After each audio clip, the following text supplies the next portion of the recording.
Swinging from Saka. Gabriel's header didn't go over the line. Goal! He's wanted it. This one put back.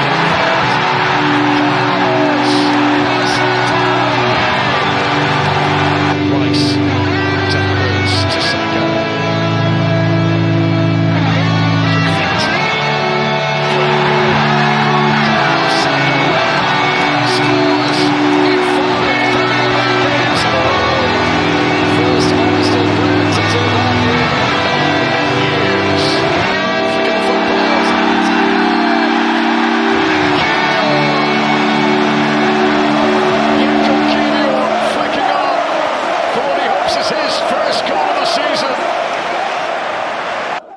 Hello and welcome to Whatever the Weather, another Arsenal podcast. Listener, you join us on the 26th of February 2024 following Arsenal's emphatic 4-1 victory over Newcastle at the Emirates Stadium. As you can hear from my voice, I am not producer Graham, he is AWOL, so instead you're stuck with the delightful tones of myself, James, and co-host Dan. Hello. How you doing? What did you make of that then? 4-1, pretty, as I say, emphatic. Yeah, I mean, pretty disappointed, to be honest. I feel like as a team, we're regressing. We scored 6 and then we scored 5 and now it's 4. So I feel like, you know, as a team, we're getting worse. I think. No, sorry. We did score 9 against Porto. True. So you can. I did it.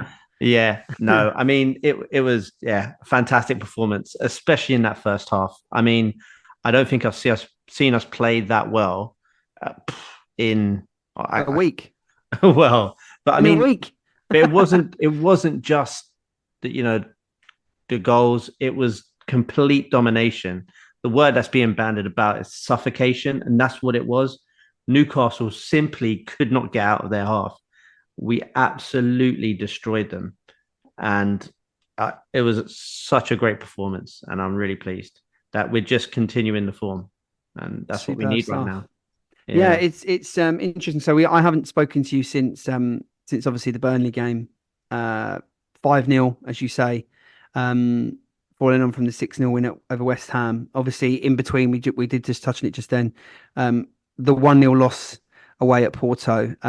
Great to bounce back. I suppose you did say, to be fair to you, in the last podcast that we did, that you felt that the Newcastle game was perhaps more important because without obviously the away goals in the Champions League this season and the chance obviously a second leg to turn it around, a second leg crucially at home, that the Newcastle game is more important. I hope your Mystic Meg prophecies are right and that we can turn that Porto game around. But yeah, absolutely fantastic to bounce back from that. Where can we start? I mean, a couple of changes to the team, probably most notably Jorginho, who it seems like every time he starts, he gets a man of the match award. It's just different gravy when he comes in. The balance of that midfield is just so nice. Decker's doing all the running for Jorginho, who can just pick up the ball and just pick out people for fun, really. It really was a joy to watch. And what a steal at 12 million. I mean, I'll hold my hands up and say I was very skeptical about the signing. I didn't rate him too much as a player. To be fair, I'd only seen him play only against us and probably when Italy played England. And I couldn't say I was overly impressed, especially considering we were going for Caicedo as well. So underwhelming, signing, I thought, but I'm so happy to be wrong.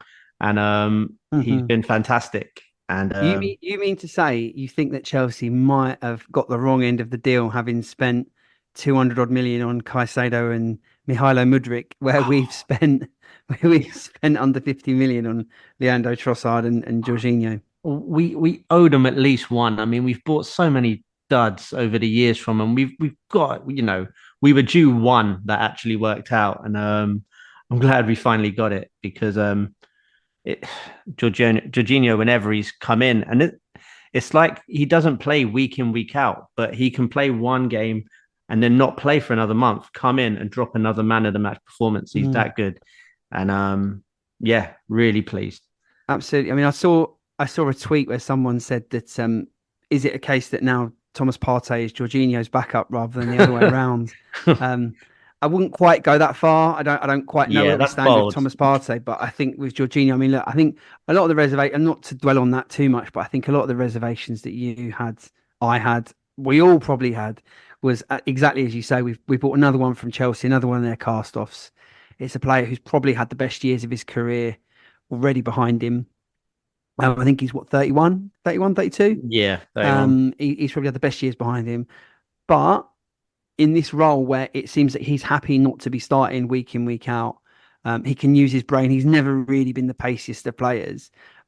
He just has that great layer of depth to the squad. And you think, and I know you've got a bit of a soft spot for Mohamed El Neni, but I think it's just when you look at the levels of the squad, if you can bring on, and look, El Neni, he got his appearance money on Saturday night. He got a few minutes under his belt in the Mohamed El Neni farewell tour.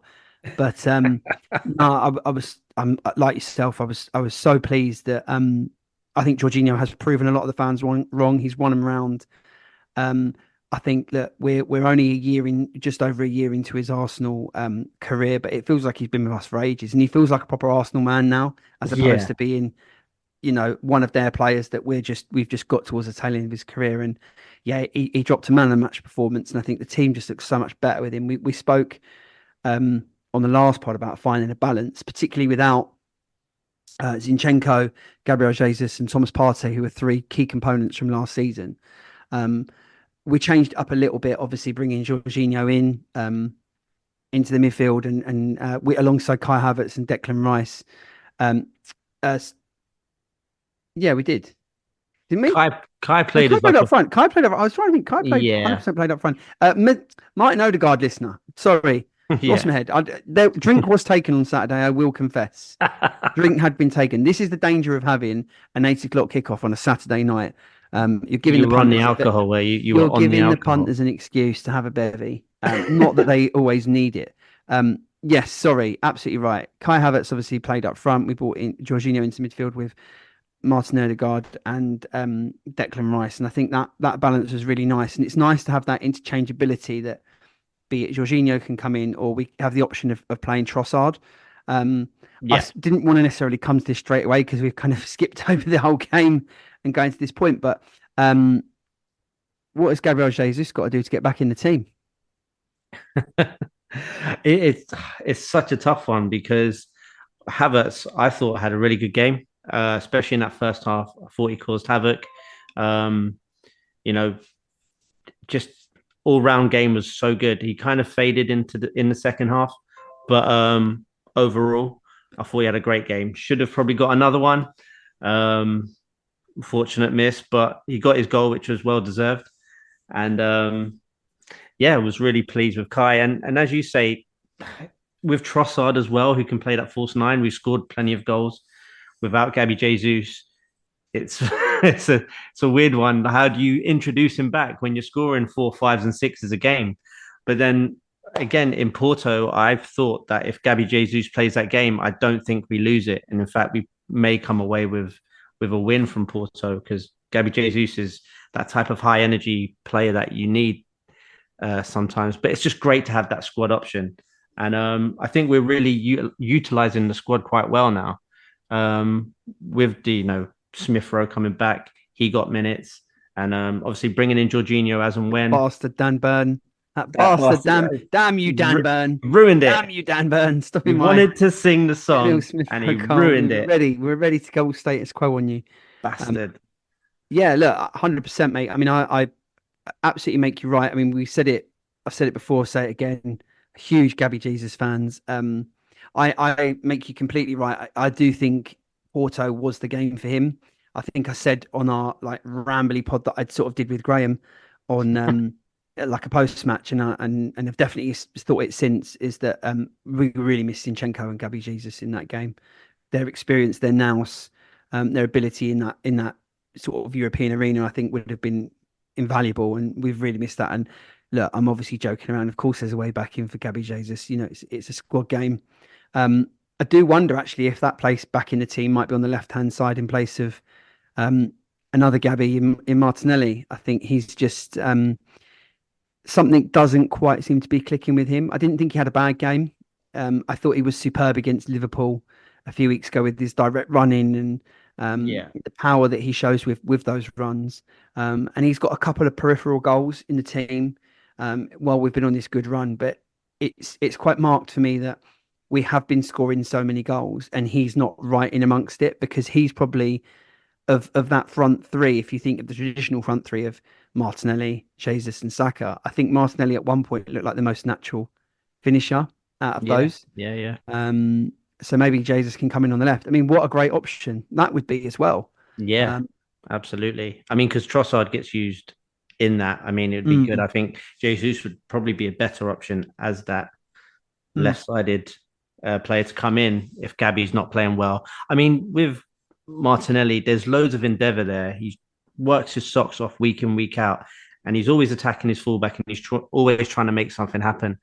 But I make you right. It's like you're scoring all these goals and he's not one of the, he's getting a goal and assist here and there, but, he's not coming away with a standout performance in mm. the sense of goals. Yeah, it was those late goals against Palace which were kind of in like garbage time.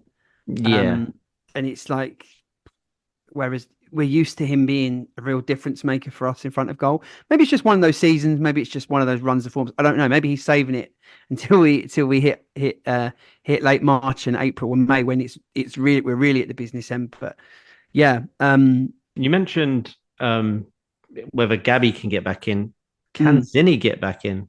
Because the way Kivior's playing at the moment, I make a hard case, for Kivior to keep that left back spot, because yeah, we've now got Benny Blanco inverting, who I think's really hitting the levels now he was last season, and we just look more defensively solid with Kivior at left back and more of an attacking threat from corners as well, which he showed on yeah. Saturday. Great for him to get his goal. Set piece kings. We know what we are. Yeah. The Stoke of the South. Look, it's crazy. It really is, because as I said before, when he came on at halftime against Liverpool for Zinchenko, I really thought, oh, here we go again. In that Liverpool would target that left side, and I thought that we'd be made to pay for the fact that we didn't take all our chances in that first half. But if anything, we came on strong again in the second half, and since then, Kivior hasn't put a foot wrong, and it's like a third centre back, that extra layer of security. Yeah. And I think we've had 3 shots against us in the last 3 games, which is insane. I mean, I think our XG against us is like 1.84 or something stupid like that. I don't know the exact stat, listener. I mean, hit us up in the comments on socials, tweet the life out of us. But Man City is a second, and theirs is like 4 point something. So we're massively trending in the right direction, like way, like we're off the chart with our defensive performance, and I think he's a big part of that. The unit looks really strong. As I said on last week's pod, have we found the balance? And I think maybe we have. Maybe we've stumbled across something. But yeah, I do think there'll be a place for Zinni to get back in the team. As I said, the Porto game the other day, I just think someone with his ability to put his foot on the ball and take a bit of the pressure off the match and kind of set the tempo, I think is invaluable. And I can definitely see in the home game, if we need to have cool heads, you can definitely see, not necessarily against Porto, but you can definitely see a match coming on the horizon where we know we're going to have the bulk of the possession, where you can see Zinchenko and Jorginho playing in the same team, and then you just never will be able to get the ball off us. Particularly with Martin Odegaard dropping in and Declan Rice as well, and that's kind of what we needed, that kind of control. We kind of, I think all of us got a little bit. I think one of the words we used at the first half of the season was that we're playing with the handbrake on. It was very controlling, and like you say, we're trying to suffocate teams. But that was more like a slow boa constrictor, whereas now it's like two hands firmly gripped round the throat of the battered opponent, where we're squeezing really hard. And I think, that control is brilliant to have. Yeah, but do you think it's intentional from Mikel? Like, whereas last season we started the season like a steam train and carried on blitzing teams and stuff like that, and kind of ran out of steam by this time, February, definitely. March. Whereas this season he's recognised you can't play 100 miles an hour for the whole season and expect to last. And so we started slower, we've been saying, playing with the handbrake on, so to speak, still picking up performances, still staying there and thereabouts. And now we're starting to take the handbrake off and at the right time. And so Yeah. we can now kick on from February, March, and kick on playing a similar style we were playing last season, the way we started.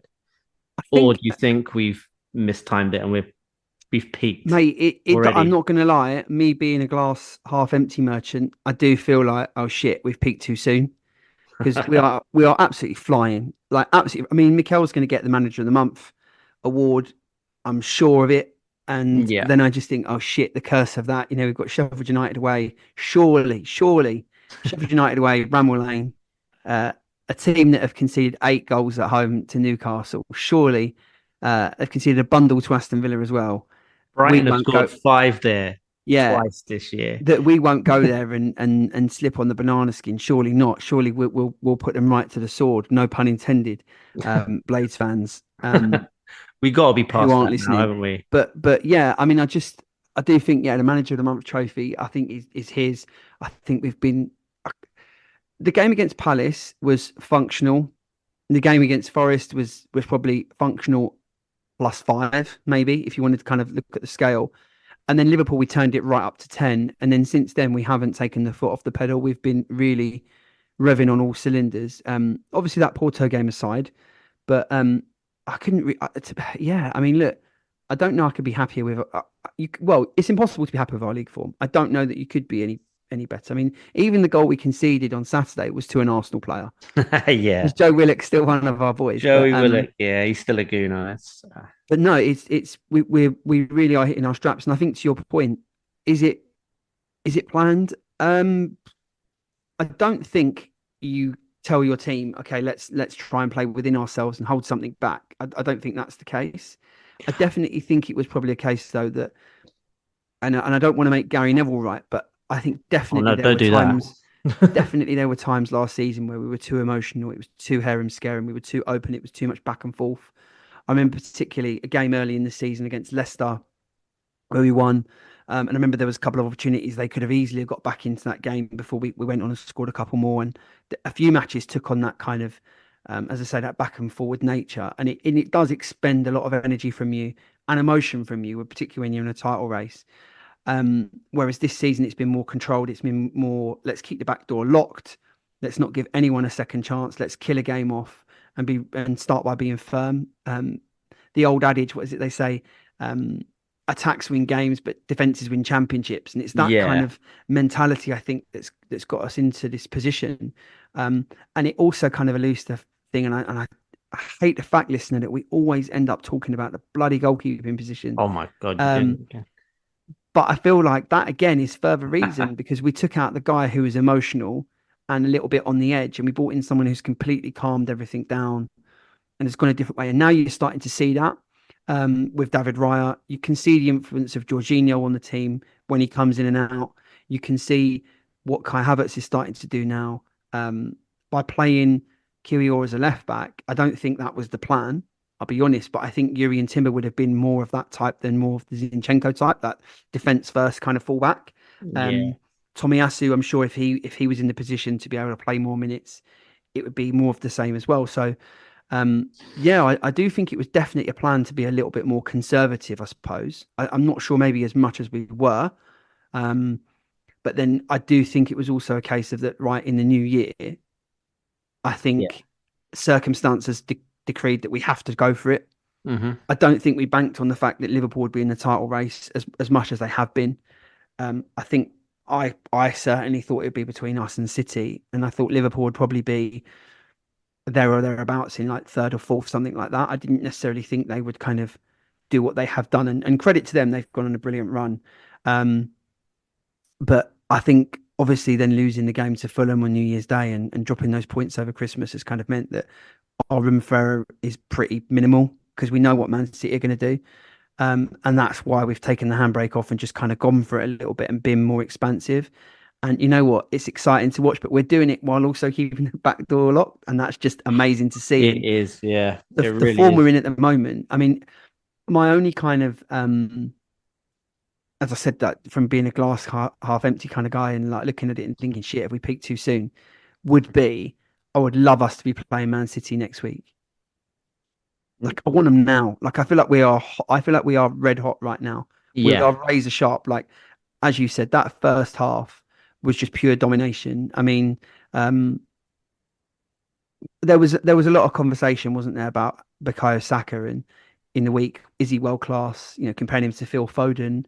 There's been a lot of conversation about Saka. Is he as good as he was last year? And mate, that first half, he was just electric, yeah. absolutely electric. The team were in general anyway.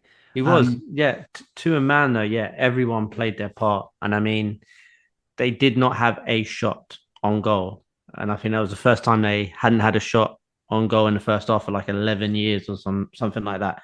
It was ridiculous. They just could not get out, and yeah, Bakayo. People saying he's not playing as well as he did last season. I'm not a massive stats guy, but he's putting up numbers, man.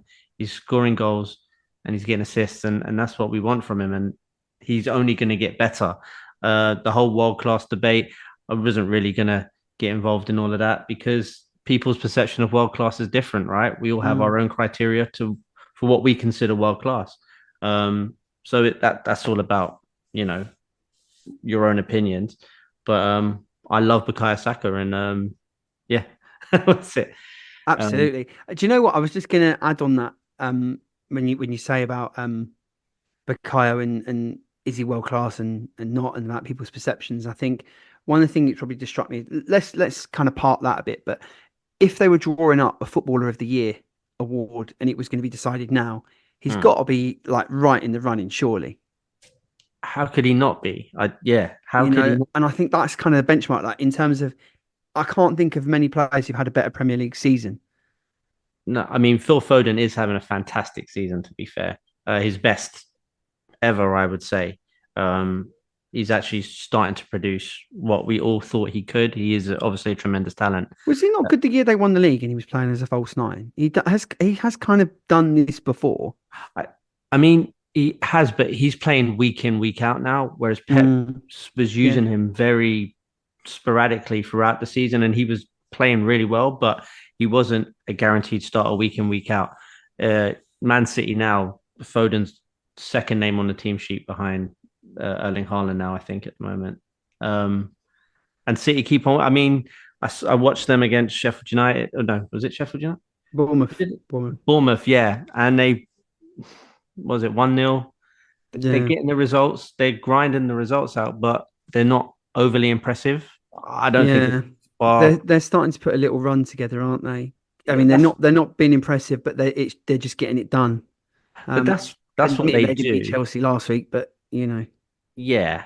But I mean, City going on these runs, everyone's like, yeah, that's normal. But if Man City were doing what we are doing, everyone would be like, wow, oh, making, 100%, yeah. champions, that's what Man City do, blah, blah, blah. But they're grinding out 1-0s. And I don't think there's any argument that we're playing the best football in the league right now. Mm. Um, and long That's may why I that. say I'd love to be playing them right now because I think we're red hot and they're probably not quite at that point just yet. I mean, they had a very good performance in the Champions League, albeit it's against Copenhagen. But Yeah, yeah, City, I suppose, have got the credit in the bank, haven't they? You know what they can do. And it does feel a little bit ominous that, as I said, they're just ticking over and ticking over and ticking over. And you know that at some point it's going to come good. But then I saying that, who's to say that we can't just keep this going? I mean, we've got a couple of winnable fixtures coming up. As you say, we've got Sheffield United away next Monday, and then into Brentford at home, who've just been slapped by West Ham. And then Porto sandwiches the Chelsea game. Hopefully, we can get through Porto, which is not going to be any easy task by any stretch. And then Chelsea, who obviously that team of blue £1 billion pension bottle jobs, who lost the League Cup to Liverpool's under 12s, as the well, media would have you believe. yeah, yeah. They essentially picked kids off the streets from Liverpool, stuck them on the pitch, and they won a cup. So fantastic. How does Klopp do it? No, in all seriousness, it was, you know, an impressive thing to do with the squad that they have. But taking it back to the league, they have got a lot of injuries, and I think they've done really well to, get where they are now and still be in the title race.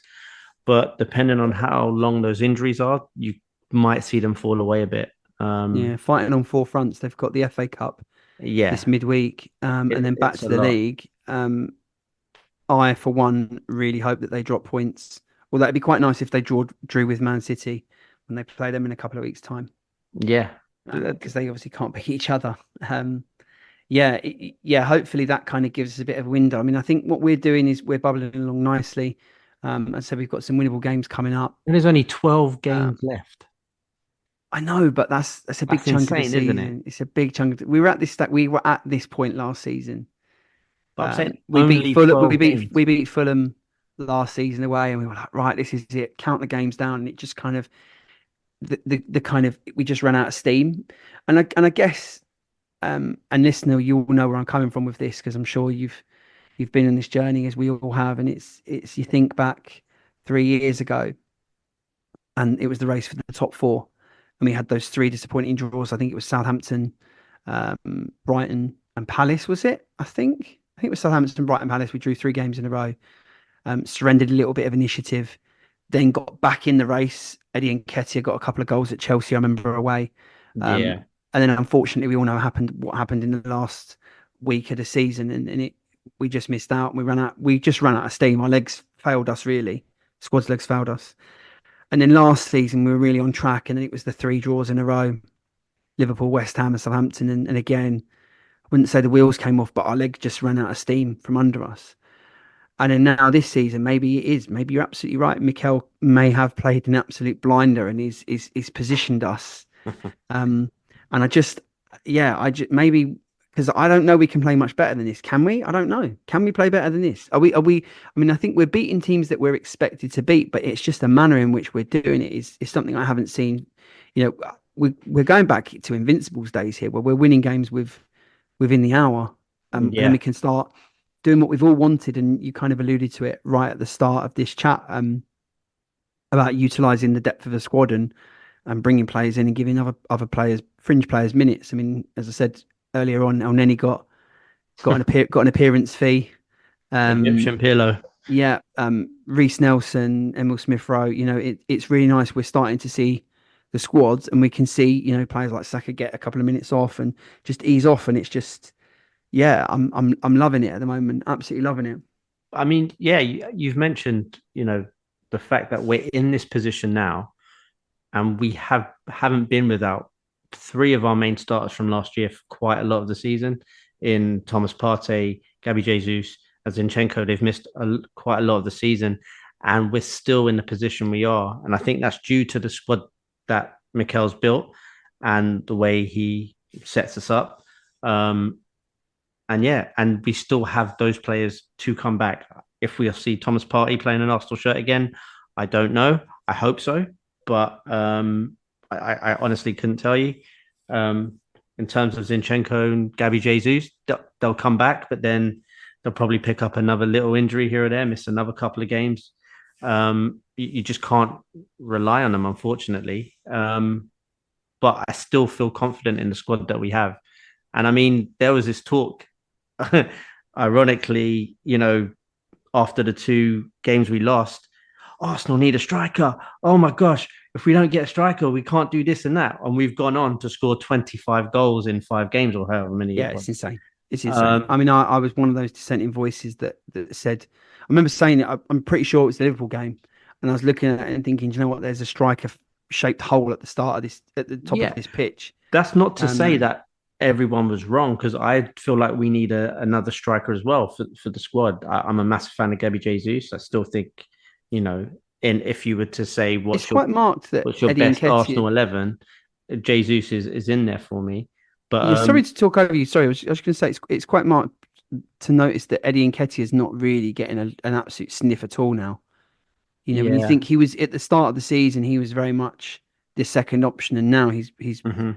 way down that pecking order. Well, I think, as you say, I think I don't want to say stumbled on something, because I like to think Mikel knows what he's doing and he knows exactly what we need.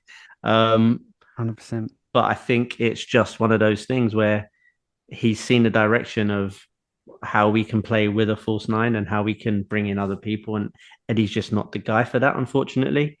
And I could probably see him moving on in the summer. Yeah. And, I think it's strange that it's taken this long to get back to that point, because I remember having this conversation with you a long time ago where we spoke about how well Leandro Trossard and played when we first signed him, and how he gave us something different, because he came into the team when Gabby Jesus got injured as that false nine, and it was kind of like, boom, okay, we've got another option here. yeah, And started scoring straight away. And I just think, Mhm. and now it's kind of like, he's taking it on again. We've tried him in the 8, we've tried him out wide. It would seem that false nine kind of floating role really suits him well. And Kai Havertz is kind of like coming alive now. He's played in yeah, the left 8, and he's looked okay. He's looking better and better as the season's going on. But that kind of, I think the role that was made for Kai is that kind of like, I don't want to call it a 9.5. I don't want to call it an 8.5. But if you could kind of like amalgamate the two, that kind of like free roll floating, that's what he's doing, isn't it? Where he's just breaking from deep, and his press is so good. I was so impressed with Kai's work rate on Saturday. I really thought he kind of led from the front. He's that great focal point whenever the ball's in the air. This is really sacrilegious to say this, but it's like Marouane Fellaini, where it's like the ball just sticks to his chest. oh, I think he's a lot. There's a lot more ability with Kai yeah, Havertz no. than Marouane Fellaini. I can Very, see. very clear on that. Yeah, But I can you see get what where you're I'm saying. coming from, listener, I'm Yeah. sure. Well, would you say now, considering where we are, do we still miss Granit Xhaka? Great question. Great question. It's difficult to say no when you see what Granit's doing for Leverkusen. I mean, I personally think the time is right for him to move on. I think he was at the club for 7 years. I think he was very, very good for during last season, and I think he was good for the majority of the season before that. So you're looking at a good 18, 19 months out of 7 years. We probably used him in the wrong position, to be honest. He was clearly not a 6. It was no, he definitely was not. he was a left 8, breaking forward and crashing the box was definitely his game. Um, but he let himself down sometimes with his performances, and we let him down with the way we picked him and used him. Um, so hindsight's a wonderful thing. Do we miss him? Look, I'd rather us have him in the squad right now than not, because Of course. unfortunately, as much as we speak about Thomas Partey, he's not an option. And one thing that Granit Xhaka was, if nothing else, was so durable. He Yeah. he very rarely got injured, and was often there and ready to be picked. So from that point of view, more than anything else, I'd like to have Granit knocking around. Yeah. I mean, But in the squad, as you say, I think there's definitely be a space for him in the squad. But in terms of output, I think his best season for us was last season. He scored 7 goals, got 7 assists. Havertz has got 7 goals, and I think it's 2 assists. But yeah, the, 2 or 3, gap, something like that. but the goal output is the same, and we're just coming up to March. So I think what Mikel's way of thinking was, and I mean, Xhaka, we found his position, but that would be his position. Like Mm. he was a good player and he could do a job. But with Havertz, he can do the number 8. I'm not saying maybe not as well, but he can also play as a false nine. So Yeah, multifunctional. exactly. So in terms of The flexibility, Swiss Army knife, although Granit was Swiss, yeah. Kai's German, but yeah, same sort of efficiencies.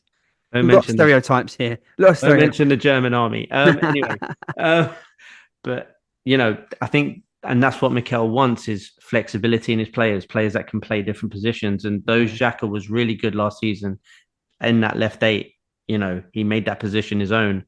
And then whoever we were going to bring in next had to play like Granit Xhaka, but better, essentially. Yeah. He turned that role into his own.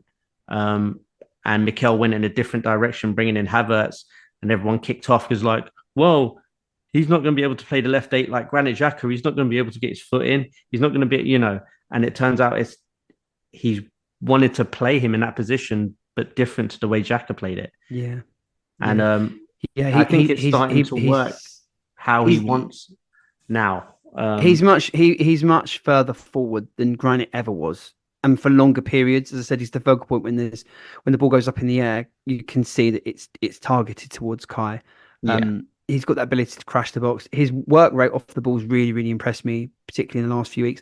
I still think there's things that can be improved upon. I mean, he missed a really good chance when he was through 1-on-1, which, if you're being cynical, you'd say that, if you're being a striker for Arsenal, you've got to bury that. But I've seen better players than Kai miss easier chances than that, so I can let him off. But his movement for the first goal, or for his first goal, our second goal on Saturday was fantastic. There's something about him. I don't know. I was a little bit lukewarm to the signing. I could kind of see what Mikel wanted, because like everybody, we'd all seen the clips of him at Leverkusen when he sort of played in that kind of floating free role. And look, it's quite clear from what Granit's doing, from the very little I see of the Bundesliga, that you get a lot more time, and it's a lot less. Although it's a physical league, it's a lot less physical than the Premier League. But yeah, I can see what Kai is there for. I think he's a good addition in the squad. A few weeks ago, I think we posed the question that, if you got an offer from him in the coming summer, would you consider it? And I think I was one of the few that probably said, yeah, I would. Cut your losses if he's not what you want. Don't dwell on a mistake. But I have to say I've changed my opinion. It's amazing what a few wins can do, isn't it? How even for a glass half empty guy like me, you can start to see. Don't worry, mate. I won't call you a flip flop or anything. It's fine. No, I'm only joking. People have said worse. I'm not going to lie. But no, I think the thing is, and I used this comment before, I think a few times, and I probably said the same about David Raya. If you have to squint to see it, maybe that's not a good thing. But then, as I say that, maybe, just maybe, the professionals who are paid an absolute abundance to make these decisions for a living might know a little bit more than people like me. What? That's exactly. A ludicrous thing to say. I know. Say, how dare you? Can you believe? But I'm starting to see it more and more now. And I think, what, particularly, I think the biggest thing for me, and it was why I sort of posed the question earlier on, and I don't want to keep going back over old ground, but why I said about, can you see a way in for Gabby Jesus? I'm not sure that Kai Havertz can play with Gabby Jesus as when Gabby Jesus plays down the middle. I think they kind of take it up each other's zones. They kind of where they want to press, where they want to drop into those little pockets was very similar. Where I think for some reason that just works completely different with Trossard, and I don't know if that's because of the type of player that Trossard is, or maybe that's just I'm looking at it differently because of how the team's set up behind them, or because we're winning games. I don't know, but it just struck me that in the couple of games where we tried that, it worked really, really well, and I thought we saw the best of Kai Havertz, and I think we're starting to see him kick on. Now, having said all of that, I'm not saying that Kai Havertz has to play every single game and is the finished piece, and no. I just think he's a good addition we've got in the squad. He's hit a bit of form. Long may it continue. I mean, I would say so. Havertz's goal, not to go too far into it. It looked like a tap in, but I don't think Gabby Jesus makes that run. I think that's a run of a striker. That's what I mean. And so Gabby Jesus would probably be fucking out wide or on the edge of the box. The way you'd want your striker to be was attacking the near post. But Kai actually pulled back, didn't he, and sort of attacked the centre of the goal. Yeah. But it was more of a striker's run. And I feel like if he can make those runs, which, as you said, he's great at attacking the box, there is room for those two. I don't know if it's quite clicked yet, but I see a world where that could work. But obviously that would mean Havertz playing as a more traditional 9 and Jesus maybe coming off the left or, having a bit more of a free role. But who knows? As I said, we'll let the professionals who, might know a little bit more than us. But I mean, we played Football Manager, so we know quite a lot. Absolutely. I've done very well with Football Manager. Barnet in my world, we're champions of Europe at one point. So exactly. So respect to us over here. Do you know what I mean? I was just going to say, as like a final point with Kai Havertz, I think you can trace it all back to that Liverpool FA Cup game, where I know he was getting a lot of pelters for a few of the chances he missed, but his overall game in that his overall performance in that game was really solid, and I think that's kind of he's kicked on from there, and I think definitely this role suits him more. Um, Yeah. yeah, for sure. And I don't know. Maybe I'm just high on the team right now, but I just, as I said, I'm Drinking the liking. Kool-Aid. That's fine, man. I'm signed up. I'm fully merched up. I'm badged up. I'm drinking the Kool-Aid. I'm sipping from the cup of Mikel Well, I mean, Arteta's glorious if you Gunners, and I feel can't like now, this is when where, can you? Seriously, like yeah. we should be basking in the form that we're in right now and have that confidence that we go to Sheffield United and we put in another great performance and should be 4 or 5 or 6. Now we have PTSD as Arsenal fans that it won't work out that way. Yeah, we And do. we'll lose 1-0 to an Ollie McBurney goal in the Oh, 80th minute or something like that. why have you But done that? in general, right, we should now have the confidence in the team. We're not that team anymore. No, Must turn and us one into thing a this team different has animal. shown is like you say, they've shown they've got bounce back ability. They've shown they've got energy, determination. Very rarely does this team not turn up. Even the Porto game. Okay, we might have got our game plan wrong in that particular match. But I don't think you could say we didn't turn up. Fulham after Bukayo Saka scored in like the 5th or 6th minute. Yeah, I could say we didn't turn up in that game. There was a lot of there's a lot of excuse. It was hectic Christmas period after game every 3 days, that kind of stuff. But generally, we turn up, right? Yeah. And you're absolutely right. We need to have a bit of trust in this team. But Onwards we it's march, mate. always in the back of our heads, isn't it? Though, like we should be confidently saying, "Yeah, we'll go up to Sheffield United. We've just beat bloody, Newcastle 4-1, Burnley 5-0, West Ham 6-0, and Sheffield United, who have conceded, they have a goal difference of -48 or whatever it is, and we're on +38, um, going away, and we're like, oh, I'll take a Well, 1-0 though, they'll wouldn't try and get into it. Yeah, the old, as you say, the PTSD, the old scars. Because you knew as an Arsenal fan, particularly going up to those sort of northern games midweek under the lights, crowd's going to be up for it. They're just going to come steaming in with a few over the top tackles, and have we got the bollocks to stand up to it? And you know what, we are the set piece kings now. So from we? that Yeah. point of view, we can. We've got the king of Brazil, our wall at centre back in Big Gabriel. Yeah, why not? Why can't we mix it with them? And I mean, look, you're absolutely right. We should be going there and absolutely doing a job on them. We play last next Yeah. weekend, so I don't like Monday night games. I feel like there's going to be little bit of pressure on us for us Don't to like it. win. Yeah. But do you know what? What a great kind of statement win that will be. Just purely Yeah. from a point of dealing with the pressure, and then obviously going into Brentford at home. So, um, I, yeah, I, look, I'd like to think that we're at a level now where, where we're Arsenal, and so teams will raise their game against us. All right, we're playing Arsenal. Let's really get to them. But I want to get to the stage, and I think we're on our way there of where teams are actually scared of us, and it's not, oh, we'll up our game. It's, oh, we better not, like mm, when Man City come to town, it's not about, oh, let's get at them. It's let's try and contain them and try and, yeah, hold on as long as we can and maybe try and grab a goal here. Have that bit of fear about us play that, with a bit of swagger. yeah, like we are the bollocks. We are We're the coming Arsenal. here. We're going to smash you, whether you like it or not. And I feel like we can have that swagger, that confidence without being too arrogant. I mean, Summer said after Porto, it was kind of, a bit of a wake up call, brought us back down to I reality a think so. bit. And I think so. I completely agree with that. I think we were getting a bit ahead of ourselves. Yeah, And I think that was the little slap on the bottom to say, all right, lads, steady yep. on.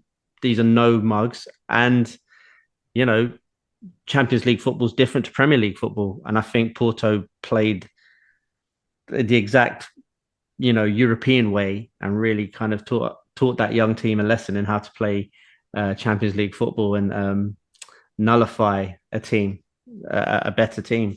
And, luckily we showed great bounced back, as you said, really made a statement to say, do you know what, fuck you, that was an off night, and on we go. So Yeah, and I think it's important to kind of like to underline that game and the pod really, and I suppose to kind of to wrap this up a little bit, I suppose to say that look, we are walking contradictions. That's what we are as fans. 1 minute we're high on it, and the next minute we're down on it, and that's kind of what our job is. That's what our role is. We support the team through thick and thin, and we ride the emotions. And the journey is always better than the destination, and we're on a journey. And if you can't get up with the highs and get down with the lows, then what's the point? I'd rather do that than just kind of flatline through the whole thing. And we're passionate, and we want this team to win so badly, don't we? It's been 20 years since the league title. That Champions League, unfortunately, has eluded us as a club, and it's just you can see the makings of a really strong team here. You can kind of you allow yourself to dream a little bit, and then you think, oh no, Man City are there, and Liverpool were there, and this has happened and that's happened, and then you do get a little bit of a slap, or like you say, on the bum, or that kind of wake up call, and you think, shit, maybe we're further away from it than you thought. But I think you're right. I think this team has got more to it than previous teams. One thing that we have got in our locker again, and we've already said about being the set piece kings, but we've got that ability that when we're not playing so well, we are a real danger from set pieces. We're solid in defensive set pieces as well, so it's not like we're going to get done with a muggy goal and get counted out of a game so much. So look, I think we're going along quite nicely. Onwards we go to Sheffield United. Yeah, let's smash them, mate. Thanks for listening to Whatever the Weather, another Arsenal podcast.